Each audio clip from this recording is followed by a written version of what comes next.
When my wife first started calling me too boring, I brushed it off as her trying to push me to be more outgoing. I thought maybe I wasn't adventurous enough.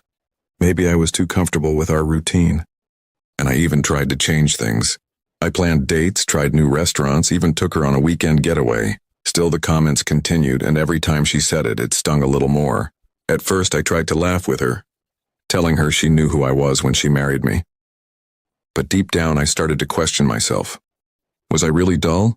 Had I let our marriage become stale? I was blaming myself while she seemed more and more detached, spending long hours on her phone or going out with friends. Her behavior grew suspicious, though I didn't want to admit it. She suddenly cared much more about how she dressed, buying new clothes and lingerie. She said it was just to feel good about herself, but I couldn't shake the feeling that something wasn't right. I wanted to trust her, but the seed of doubt had already been planted. One night she told me she was staying late at work to finish a project.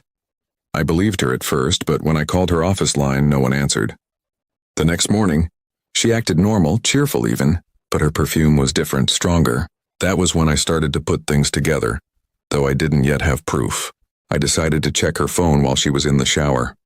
My heart pounded as I opened her messages. And there it was, texts from another man. They weren't innocent. They were full of flirting, promises, and late-night confessions. My chest tightened as I scrolled through their conversations. The words she once said to me were now being given to someone else. I felt sick, betrayed, and angry all at once. She wasn't calling me boring because I was dull. She was saying it to justify her own actions. She was busy exciting someone else while tearing me down to make herself feel less guilty. When I confronted her, she didn't even look surprised. She rolled her eyes and said she had been unhappy for a long time, that I didn't make her feel alive anymore.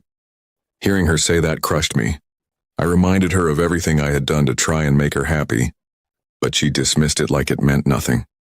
The man she had been seeing was someone from her office. I later found out that most of the nights she claimed to be working late were spent with him. They had been together for months and I had been blind to it, convincing myself that she still loved me. After our confrontation, I couldn't look at her the same way.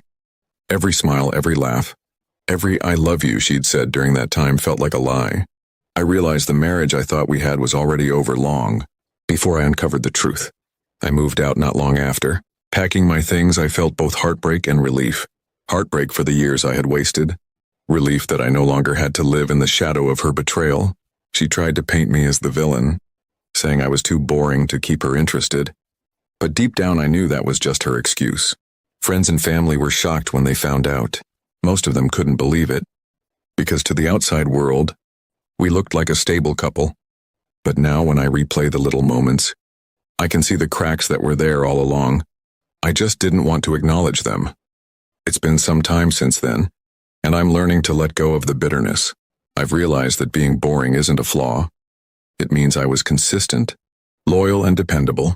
Those aren't weaknesses, they're strengths. She wanted chaos, drama, and constant thrills, but I wanted love, stability, and honesty. Now I know her words say more about her than they ever did about me. She called me boring while she was sneaking around, but in the end, I was the one who stayed true, and that's something she will never be able to say for herself. But before I walked away for good, I made sure the truth came out. I forwarded her texts and pictures with her lover to her family and close friends. The same people she had told that I was too boring. Suddenly, the perfect image she had painted of herself shattered. Her lover, terrified of the exposure, quickly cut things off with her, leaving her alone and humiliated. Now I know her words say more about her than they ever did about me. She called me boring while she was sneaking around, but in the end, I was the one who stayed true. And when her lies came crashing down, she was left with nothing but the wreckage she created, while I walked away with my dignity intact.